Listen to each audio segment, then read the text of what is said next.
بسم اللہ الرحمن الرحیم۔ پروگرام عوام پوچھتی ہے کے ساتھ آپ کا میزبان عامر مجید نشاہی آپ کی خدمت میں حاضر۔ آج ہمارے پروگرام کے مہمان ہیں علاقہ کی معروف سیاسی و سماجی شخصیت جناب سمیع اللہ بوکا صاحب، جو اس سے قبل پاکستان مسلم لیگ نون کے پلیٹ فارم سے چیئرمین اور آزاد امیدوار کی حیثیت سے الیکشن میں حصہ لے چکے ہیں۔ یہ شخصیت کسی تعارف کی محتاج نہیں۔ آئیے ان سے علاقائی اور ملکی موجودہ صورتحال پر گفتگو کرتے ہیں۔ جی السلام علیکم سر۔ وعلیکم السلام۔ جی سر، کیسے ہیں آپ سر؟ اللہ کا شکر ہے بھائی جان، آپ سنائیں ٹھیک ٹھاک؟ جی الحمدللہ سر، آپ کا بہت شکریہ کہ آپ نے آج ہمارے پروگرام کے لیے ٹائم دیا، اس کے لیے ہم آپ کے بے حد مشکور ہیں سر۔ جی جزاک اللہ۔ جی سر، سب سے پہلے ہمارے ناظرین کو یہ بتائیں کہ آپ نے پی پی 139 سے ہی الیکشن میں حصہ لینے کا فیصلہ کیوں کیا؟ کیونکہ آپ کا آبائی حلقہ پی پی 138 ہے۔ اس حوالے سے ذرا ہمارے ناظرین کو بریف کیجئے سر۔ بہت شکریہ آپ کا، آپ نے مجھے ٹائم دے کے عزت بخشی۔ جہاں تک بات ہے پی پی 138 اور 139 کا، جی تو آپ سب دوستوں کے علم میں ہے کہ میں نے پی پی 138 سے پچھلا الیکشن لڑا تھا ایز اے آزاد امیدوار۔ جی تو اس بار آپ سب دوست جانتے ہیں کہ میاں جلیل احمد شرک پوری صاحب جو مسلم لیگ نون کے ٹکٹ سے الیکٹ ہوئے تھے، جی وہ منحرف ہو گئے تھے۔ اس وجہ سے مجھے پارٹی قیادت کے حکم کی وجہ سے وہاں پہ الیکشن لڑنے کے لیے جانا پڑا، اور یہ پارٹی قیادت کا فیصلہ ہے، میں نے اس کو تسلیم کیا ہے۔ جی ٹھیک ہے، یعنی کہ پی پی 139 سے آپ کو پارٹی کی جانب سے سگنل ملا ہے سر؟ جی ہاں جی۔ تو سر دوسری بات کہ آپ نے مسلم لیگ نون کا ہی انتخاب کیوں کیا؟ میں یہ سمجھتا ہوں کہ پاکستان مسلم لیگ نون ہی وہ واحد جماعت ہے جس نے پاکستان کے طول و عرض میں جی سر۔ تمام ترقیاتی کام کروائے۔ وہ آپ روڈ سٹرکچر دیکھ لیں، وہ آپ میٹرو دیکھ لیں، اورنج ٹرینز دیکھ لیں، اور یہ صحت کے حوالے سے جو کوششیں کی ہیں پاکستان مسلم لیگ نون نے، میرا نہیں خیال کہ وہ پاکستان مسلم لیگ نون کے علاوہ کسی جماعت نے بھی پاکستان کی عوام کے لیے اتنی محنت اور تگ و دو کی ہو جو پاکستان مسلم لیگ نون نے کیا ہے۔ تو اسی حوالے سے فیصلہ کیا ہے کہ انشاءاللہ تعالیٰ پاکستان مسلم لیگ نون کے ٹکٹ سے الیکشن میں حصہ لیں گے۔ تو سر یہ موجودہ ملکی صورتحال جو تھی، یہ جو پی ٹی آئی کی حکومت تھی، اس کو گرانے کے لیے مسلم لیگ نون نے اپنے آپ کو 14 جماعتوں کے ساتھ، دیگر پی ڈی ایم کے ساتھ الحاق کر کے ضم کیا اور ان کے ساتھ مل کے یہ حکومت گرائی گئی ہے۔ تو اب کیا ہم کیسے دیکھتے ہیں اس کو کہ اپنا وجود ختم کر دیا مسلم لیگ نون نے؟ نہیں، وجود ختم کرنے والی بات تو کوئی نہیں، چونکہ یہ تمام جماعتیں جو اپوزیشن میں تھیں جی یہ سمجھ رہی تھیں، اور یہ آپ سب دوست بھی جانتے ہیں، ساری عوام کو پتہ ہے پاکستان کی، کہ پی ٹی آئی کی حکومت نے ماں سوائے تبدیلی کے نعروں کے کوئی ایسا کام نہیں کیا جس کو بندہ ذکر کر سکے یا جس کے بارے میں آپ فخر سے بتا سکیں کہ پی ٹی آئی نے یہ کام کیا ہے، پی ٹی آئی نے وہ کام کیا ہے۔ ماں سوائے عمران خان صاحب کی تبدیلی کے نعروں کے اور کچھ بھی نہیں ہوا۔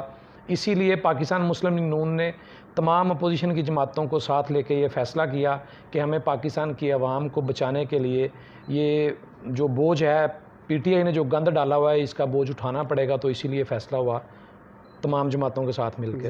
تو سمیع اللہ صاحب یہ دیکھیں کہ آپ کہہ رہے ہیں کہ پی ٹی آئی نے کوئی ایسا مار کا اثر انجام نہیں دیا جس کے والے صاحب ہم ان کی تعریف کریں یا ان کی جو گڈ ول کو ہم بیان کریں، لیکن آپ دیکھیں کہ عمران خان صاحب کے دور میں یہ جو اسلام فوبیا کے حوالے سے بل منظور کیا گیا، میں سمجھتا ہوں یہ بہت بڑی ایک کامیابی ہے۔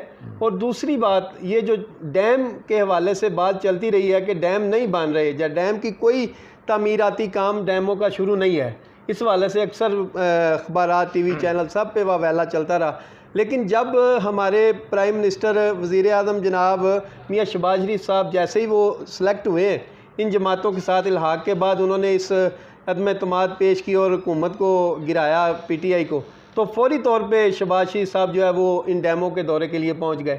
تو ہم کہیں گے کہ یہ بھی کریڈٹ پی ٹی آئی کا ہے۔ جہاں تک بات اسلامو فوبیا کی ہے، اس بات پہ کوئی دو رائے نہیں۔ کہ ہمارے نبی آخر الزمان صلی اللہ علیہ وآلہ وسلم ان کے لیے ہمارا جان مال اور ہر چیز قربان ہے ان کے نام پہ. جی بالکل. یہ جو بات پی ٹی آئی نے کی اس کے لیے اس کو اپریشیٹ کرنا چاہیے. اور جہاں تک بات آ گئی یہ ڈیمز وغیرہ بنانے کی, جی تو آپ بھی سمجھدار ہیں ماشاءاللہ سے, کوئی بھی ڈیم جو ہے وہ راتوں رات نہیں بن سکتا. نہیں بن سکتا. اس کے لیے پہلے سے جو دی ہوئی تھی پوزیشن لی ہوئی تھی پاکستان مسلم لیگ نون کی طرف سے, آپ پچھلی گورنمنٹ میں میاں نواز شریف صاحب کی زیر قیادت اس پہ کام ہو رہا تھا, لیکن یہ پی ٹی آئی کی گورنمنٹ میں آ کے اس پہ کام مزید تیز ہوا. اس کو آپ ان کو کریڈٹ دینا چاہیں تو کوئی روکنے والا تو نہیں, آپ اس بات کا کریڈٹ دے سکتے ہیں ان کو. تمام پارٹیوں سے ہٹ کے ایک پاکستانی شہری ہونے کے ناطے سمیع اللہ صاحب ہم اس کو اپریشیٹ کر سکتے ہیں کہ یہ ہمارے ملکی مفاد میں سب سے اہم چیز ہے جو ڈیم ہے, جو موجودہ بجلی کی صورتحال. جی اس میں تو کوئی دو رائے نہیں, اس کو اپریشیٹ کرنا چاہیے. جو اچھا کام کرے. جس بندے نے انیشیٹو لیا تھا اس کا نام میاں محمد نواز شریف ہے. جی ٹھیک. اور بدقسمتی سے میاں نواز شریف صاحب کو جیسے وزارت عظمیٰ سے اتارا گیا وہ آپ سب کے سامنے ہے. جی بالکل. تو اس پہ مزید بات ہو سکتی ہے, آپ جہاں تک چاہیں وہ بات کر سکتے ہیں. جی سر. سمیع اللہ صاحب دوسری بات بڑی اہم ہے کہ آپ ہمارے حلقہ پی پی 139 سے الیکشن لڑ رہے ہیں, جبکہ موجودہ حلقہ کی سیاسی صورتحال یکسر تبدیل ہو چکی ہے, کیونکہ صاحبزادہ میاں جلیل احمد صاحب شرک پوری جو ایک دم سے انہوں نے اپنا یو ٹرن لیا اور 3.5 سال اس حکومت کو برا بھلا کہنے کے بعد اب دوبارہ ان کی میاں حمزہ شہباز سے ملاقات بھی ہوئی اور انہوں نے یہ بھی بتایا کہ ہماری جو غلط فہمیاں دور ہو گئی ہیں اس لیے میں واپس پارٹی میں آ چکا ہوں. تو کیسے اب یہ سمجھتے ہیں کہ آپ واقعی ٹکٹ لے سکیں گے؟ میں نہ تو میاں جلیل صاحب کو دیکھ کے گیا تھا 139 میں, اور نہ ہی میں یہ سمجھتا ہوں کہ میاں جلیل صاحب کے ادھر پارٹی میں واپس آنے سے کوئی فرق پڑتا ہے, کیونکہ مجھے پارٹی قیادت کا حکم ہوا تھا کہ آپ نے 139 سے الیکشن لڑنا ہے. تو پارٹی قیادت اس بارے میں بہتر موقف دے سکتی ہے اور بہتر فیصلہ کر سکتے ہیں. جی اوکے ہو گیا. کیا ٹکٹ نہ ملنے کی صورت میں بھی آپ پارٹی کا ساتھ دیں گے یا آزاد الیکشن میں آ جائیں گے؟ جی الیکشن تو انشاءاللہ تعالی ہر صورت لڑیں گے اللہ کے فضل سے. اس کا مطلب ہے الیکشن لڑنا ہی لڑنا چاہے ٹکٹ ملے نہ ملے, انشاءاللہ تعالی لڑنا ہی لڑنا. Very good. چلیں یہ آپ کا شوق ہے, شغل ہے, ہابی ہے, آپ کا جنون ہے کہ عوام کی خدمت کی جائے. جی انشاءاللہ تعالی کریں گے اللہ. ٹھیک ہو گیا. اور اس کے ساتھ جناب سمیع اللہ صاحب بہت اہم کویسچن ہے کہ جب بھی وزیر اعظم میاں شہباز شریف صاحب یا دیگر وزراء جو اس وقت حکومت میں موجود ہیں ان سے اس موجودہ ملکی مہنگائی کے حوالے سے بات کی جاتی ہے, جب بھی ان سے پوچھا جاتا ہے کہ یہ سارا سلسلہ دیکھیں کس حد تک جو ہے خطرناک ہو چکا ہے کہ غریب سے ایک ٹائم کا نوالا بھی چھن گیا ہے, آئے روز پیٹرول بڑھ رہا ہے, آئے روز بجلی کی قیمتیں بڑھ رہی ہیں, تو کیا وہ اپنا سارا جو ہے وہ مدعا جو ہے وہ پکڑتے ہیں اور پی ٹی آئی پہ ڈال دیتے ہیں سر؟ حالانکہ میں آپ سے یہ پوچھنا چاہوں گا, حالانکہ یہ پی ٹی آئی کی جو حکومت تھی یہ آلریڈی چل رہی تھی سر, سب کے سامنے ہے, اس کو مل کے ڈی گریڈ کیا گیا ہے, چھینا گیا حکومت کو, اس لیے کہ ہم عوام کو ریلیف دیں گے اور عوام کے لیے بہتری لائیں گے, لیکن سب کچھ برعکس ہو رہا ہے. اس والے سے آپ کیا کہیں گے؟ میں یہ مثال دوں گا کہ اگر جسم کے ایک حصے میں کینسر ہو تو بجائے اس کے کہ اس کا انتظار کیا جائے اس حصے کو کاٹ کے الگ کر دیا جاتا ہے. جی بالکل ٹھیک, تاکہ جان بچائی جا سکے. جی ٹھیک. تو پاکستان کو بچانے کے لیے یہ فیصلہ ناگزیر تھا جو پاکستان مسلم لیگ نون نے تمام پی ڈی ایم کی جماعتوں کے ساتھ مل کے کیا ہے. اس حوالے سے کیٹیگوریکلی یہ موقف ہے پاکستان مسلم لیگ نون کا کہ انشاءاللہ تعالیٰ جو مہنگائی ہو رہی ہے اس کا احساس ہے قیادت کو. اس کے لیے میاں شہباز شریف صاحب اور میاں حمزہ شہباز شریف صاحب جو وزیر اعلیٰ ہیں پنجاب کے, وہ دن رات کوشش کر رہے ہیں. انشاءاللہ تعالیٰ بہت جلد عوام کو اس بارے میں ریلیف ملے گا انشاءاللہ تعالیٰ. تو کیا سر آپ یہ کیسے فیل کر رہے ہیں اس چیز کو کہ عوام کو رات 9 بجے کو اپنے کاروبار آف کرنے کا کہہ دیا گیا ہے اور دوسرا ہفتے میں ایک چھٹی کا کہہ دیا گیا ہے, جبکہ پہلے ہی مہنگائی نے عوام کا جینا دوبر کر رکھا ہے سر, تو بجلی پھر نہیں پوری ہو رہی؟ اس بارے میں ساری باتیں آپ کے علم میں ہیں, آپ چونکہ صحافی ہیں تو آپ مجھ سے بہتر سمجھتے ہیں حالات کو. پچھلی گورنمنٹ نے جو کام کرنے والے تھے وہ نہیں کیے. وہ اسی انتظار میں تھے. وہ آپ کو پتہ ہوگا شاید عمران خان صاحب نے کچھ دن پہلے ایک پریس کانفرنس میں یہ بات کی کہ مجھے پتا تھا کہ یہ مجھے ہٹا رہے ہیں, تو اس لیے جب وہ ہٹنے کے موڈ میں تھے یا ان کو پتا تھا کہ ان کو ہٹایا جا رہا ہے تو انہوں نے وہ ایسے کام کر دیا, برودی سرنگیں بچھا دیں کہ جو آنے والی گورنمنٹ ہوگی سارا ملبہ جو ہے اس کے اوپر گرے گا. تو اسی وجہ سے سخت فیصلے کرنے پڑ رہے ہیں, جس کا قیادت کو پاکستان مسلم لیگ نون کی تمام قیادت کو اور پاکستان کے وزیر اعظم میاں محمد شہباز شریف کو اس کا احساس ہے, جس کے لیے وہ محنت کر رہے ہیں. انشاءاللہ تعالیٰ بہت جلد یہ معاملات حل ہونے کے قریب جائیں گے اللہ کے فضل سے. جی سمیع اللہ صاحب, دوسری بات ہم دیکھ رہے ہیں کہ جب سے ہمارے حلقے میں الیکشن جب بھی آتا ہے تو ہمیشہ سے پاکستان مسلم لیگ نون کامیاب ہوئی ہے. تو مسلم لیگ نون کی کامیابی کے باوجود ہمارے حلقہ میں کوئی ایسا ترقیاتی منصوبہ یا ایسی کوئی ترقیاتی اسکیمیں نظر نہیں آئیں جس کا عوام کو ثمر ملنا چاہیے تھا. ٹھیک ہے نا جی. اب دیکھیں یہ روڈ جو ہے آپ کے سامنے ہے, یہ جو فیض پور سے لے کے بیگم کوٹ تک, کب سے یہ 3 ٹنڈور رانا صاحب کے تھے, منڈا صاحب کے تھے, وہ بھی نون لیگ کے تھے, پھر آزاد جو بھی, لیکن یہ سڑک کی ان کی توجہ ادھر نہیں آئی. اگر یہ کام ہوا تو وہ عثمان بزدار صاحب نے اس کا فنڈنگ جو بھی آپ کے سامنے ہمارے سامنے ہے, ہم کریڈٹ تو دیں گے کہ یہ پی ٹی آئی نے اپنے دور میں اس کو منظور کروا کے فنڈ جاری کروا کے تقریباً تکمیل کے مراحل میں ہے. تو کیا وجہ, کیوں اس علاقے کو, اس حلقے کو اگنور کیا جاتا ہے سر؟ پی پی 139 38 اور این اے 114 جو اب ہو گیا ہے. اس میں یہ کہوں گا کہ چونکہ ہم کبھی الیکٹ نہیں ہوئے, اس لیے میں یہ سمجھتا ہوں کہ میں اس بات کا جواب تب بھی دینے کی پوزیشن میں ہوں گا جب اللہ تعالیٰ کی ذات ہمیں موقع دے گی. جی ٹھیک ہے. تو اس کے بارے میں جو آپ سوال کریں گے اس کے جواب دینے کے پابند ہوں گے. جی ٹھیک ہے. جہاں تک رہ گئی بات یہ سڑکیں اور یہ گلیاں وغیرہ بنوانے کی, میں یہ سمجھتا ہوں کہ ہمیں ہمارے حلقے میں, ہمارے حلقے کی عوام کے لیے یہ سڑکیں یا گلیاں بنانے سے کہیں زیادہ ضروری ہے کہ ہمارے بچوں کو تعلیم کے لیے اچھے لیول پہ اسکول ملیں, کالجز ملیں, یونیورسٹی کا کیمپس ہونا چاہیے, ہمارے بچوں کی ہیلتھ کے لیے اقدامات ہونے چاہیے. بالکل صحیح. جس کے لیے ہم انشاءاللہ تعالیٰ مین جو ہمارا منشور ہے وہ اس بات پہ ہے, فوکس کریں گے اللہ کے فضل سے کہ روزگار کے مواقع پیدا کیے جائیں, بچوں کے لیے اچھی پڑھائی کے لیے کوشش کی جائے, کالجز منظور کروائے جائیں, اور صحت کے لیے آخری حد تک جا کے کوشش کریں گے. باقی جو اللہ کا فیصلہ ہوگا اس پہ ہم سارے تسلیم خم کریں گے. بالکل بالکل سر, یہ بڑی اچھی بات کی ہے کہ روڈ گلیاں اتنی اہم نہیں ہیں جتنی ہمارے آنے والے بچوں کے مستقبل کے لیے تعلیم ضروری ہے. ایجوکیشن کے حوالے سے ادھر بڑے پروجیکٹ لانے چاہیے. اب رانا صاحب ہمارے جو ہیں, جو وہ دیکھیں منسٹر ہیں ایجوکیشن کے حوالے سے, تو اپنے اس ٹنڈور میں کیا آپ یہ نہیں سمجھتے کہ انہیں ہمارے شیخ پورہ کے لیے, جہاں ہمارے ادھر علاقے میں کوئی اچھی یونیورسٹی یا بڑا خوبصورت کالج لانچ کرنا چاہیے؟ وہ آپ کے علم میں نہیں شاید یہ بات کہ ڈسٹرکٹ شیخوپورہ میں وارث شاہ کیمپس یونیورسٹی جو ہے وہ اپروو ہو گئی ہوئی ہے. تو چونکہ شیخوپورہ کو ساری روڈز جو ہیں وہ 10-20 منٹ کا راستہ رہ گیا ہے, تو یونیورسٹی آپ ایک ڈسٹرکٹ میں ایک ہی یونیورسٹی بنا سکتے ہیں. اس پہ کام ہو رہا ہے انشاءاللہ تعالیٰ, بہت جلد اس کی انوگریشن ہوگی اللہ کے فضل سے. تو اس کو کیسا دیکھتے ہیں سر؟ یہ مولنوال سے شرک پور روڈ جو ہے, جب سے سنتے, بچپن سے ہم یہی سنتے آئے ہیں کہ پاس کر دیا گیا روڈ کو, منصوبہ شروع ہو گیا ہے, کاغذات چلے گئے, لیکن بس خواب ہی رہا ہمارا یہ سلسلہ. نہیں, انشاءاللہ تعالیٰ یہ خواب پورا ہونے کے قریب ہے. انشاءاللہ تعالیٰ بہت جلد اس پہ میاں حمزہ شہباز شریف صاحب وہ افتتاح کریں گے اس منصوبے کا. اللہ کے فضل سے یہ پرائرٹی پہ انشاءاللہ تعالیٰ یہ بنے گی پل, اللہ کے فضل سے انشاءاللہ. وہ آپ کو پتہ ہے کہ وہ رانا تنویر حسین پارک کا افتتاح ہوا ہے, تو وہ پارک بن رہا ہے. وہ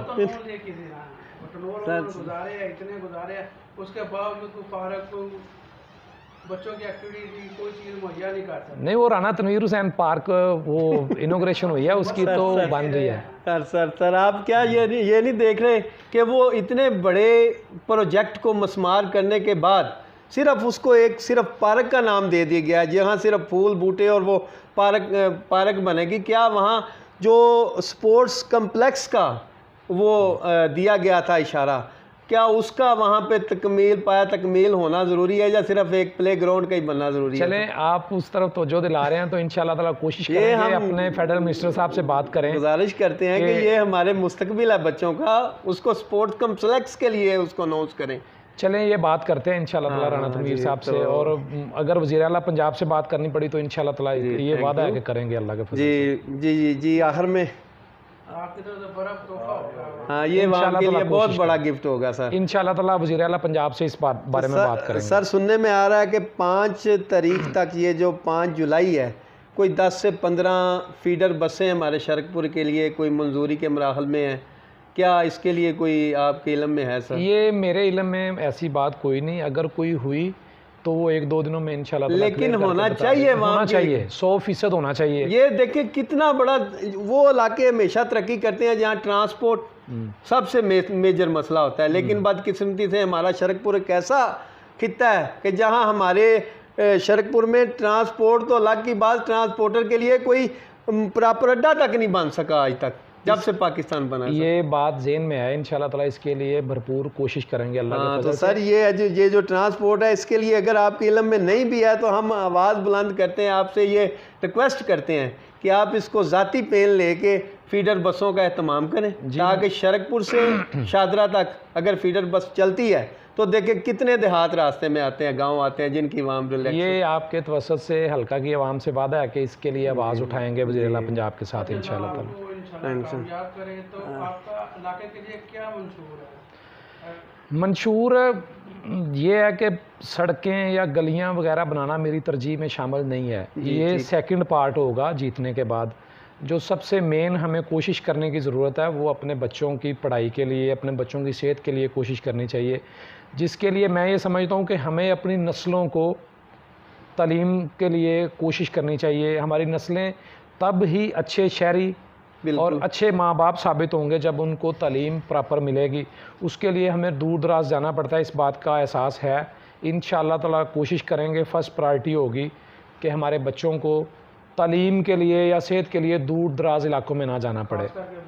جی ہاں جی، انشاءاللہ تعالیٰ کوشش کریں گے۔ بوکا صاحب یہ دیکھیں اس کے لیے پھر ادھر ہی آئیں گے، آپ پھر کہیں گے جی یہ پی ٹی آئی نے ایک جو موقف اختیار کیا تھا کہ جو ایجوکیشن ہے ہر امیر غریب کے لیے نصاب ایک ہونا چاہیے، یہ سب سے خوبصورت بات ہے۔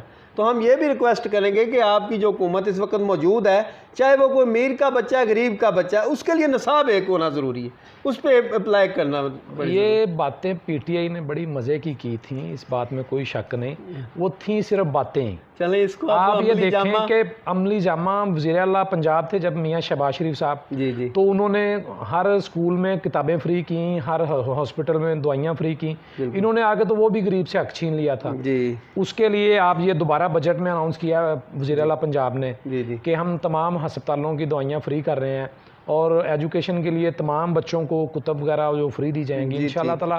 تعلیم کے لیے اچھا خاصا بجٹ جو ہے مختص کیا ہے وزیر اعلیٰ پنجاب حمزہ شہباز شریف صاحب نے، تو میں یہ سمجھتا ہوں کہ یہ معاملات بھی انشاءاللہ تعالیٰ بہت جلد حل ہو جائیں گے۔ یہ جو ملونہ ہندوستانی جس نے گستاخی کی پیارے آقا کریم صلی اللہ علیہ وسلم کی شان میں، کیونکہ قرآن کا فیصلہ ہے کہ اللہ پاک نے فرما دیا قیامت تک ہے محبوب آپ کا ذکر بلند ہوتا ہی رہے گا، یہ کتے بھونکنے والے مر جائیں گے، دفن ہو جائیں گے، لیکن ہماری حکومت نے ان کے جو ہیں سفارتی لحاظ سے جو ان کے ادھر بیٹھے ہوئے نمائندے، ان کو فارغ کر دینا چاہیے تھا، ان کو ملک بدر کرنا چاہیے تھا، ان کو ملک سے نکالنا چاہیے تھا، ایک بار انہیں ساتھ دلانا چاہیے تھا۔ یہ کیوں نہیں سٹیپ لیا ہماری حکومت نے؟ یہ سٹیپ لینے کے لیے چونکہ آپ کو پتہ ہے کہ پاکستان بھی یو این او کا ممبر ہے، جی ٹھیک ہے، تو سفارتی جو معاملات ہیں ان کے بارے میں میرا نہیں خیال کہ کوئی ایسا سٹیپ لیا جا سکتا ہے کہ آپ جلد از جلد اگلے بندے کو کان سے پکڑ کے نکال دیں، ایسا پاسبل نہیں ہے۔ پاکستان بھی ان قوانین کا پابند ہے جو یو این او نے مقرر کیے ہوئے ہیں، تو اس حوالے سے وزیر اعظم میاں محمد شہباز شریف صاحب نے تمام اس فورم پہ آوازیں اٹھائی ہیں جس فورم پہ پراپر آواز اٹھائی جانی چاہیے تھی۔ بالکل ٹھیک۔ اس کے لیے آپ دیکھ سکتے ہیں کہ کافی ساری تگ و دو کیا کہ دوبارہ سے یہ بدبخت جو ہے ہمارے نبی آخر الزمان صلی اللہ علیہ وسلم کے بارے میں کبھی گستاخی نہ کر سکیں۔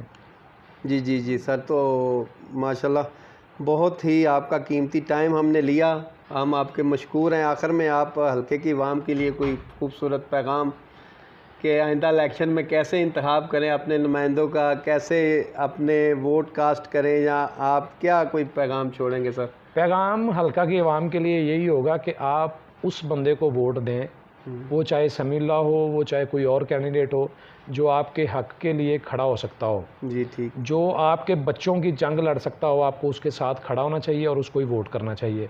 یہ روایتی سیاست جو ہے یہ تو آپ دیکھ رہے ہیں پچھلے 70-75 سال سے پاکستان میں روایتی سیاست اور روایتی نعرے لگ رہے ہیں۔ اس کے لیے صرف حلقہ کی عوام کو یہی ریکویسٹ کریں گے کہ اگر آپ کسی بندے کو اس لیول پہ سمجھتے ہیں کہ جو آپ کے بچوں کے حق کی آواز اٹھا سکتا ہو تو آپ اس کو بلا تفریق ووٹ دیں، ہمیں کوئی اعتراض نہیں۔